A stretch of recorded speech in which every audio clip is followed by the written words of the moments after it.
San Francisco is trying to get a more accurate understanding of how many buildings could be at risk of damage in the event of a major earthquake. Earlier today, the city's Building Inspection Commission moved forward with a new law that would force some building owners to conduct seismic screenings of their properties. ABC 7 News reporter Tim Johns has details.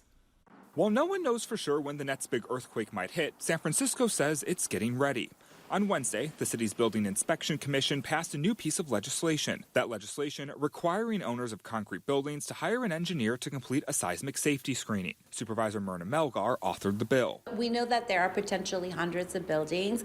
We don't know how many of them are built up to code or not. The screenings would impact owners of two types of buildings, which could then need retrofit upgrades to become earthquake safe.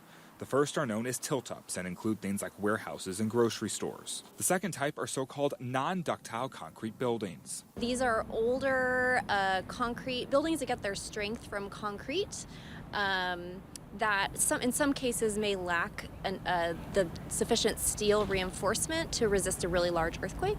While this legislation would require building owners to do those seismic screenings if it becomes law, as of now, there is no requirement for them to then do retrofittings if it was deemed necessary. Whether or not that changes in the future, though, is something the supervisor wouldn't comment on. I'm not ready to say that today because we really don't have a list. We don't know if we're talking about, high hundreds or just 10, we just don't know.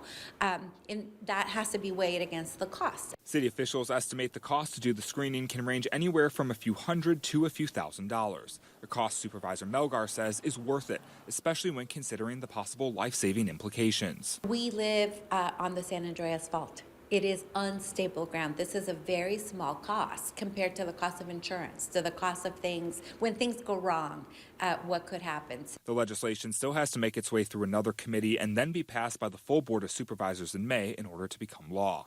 In San Francisco, Tim Johns, ABC 7 News.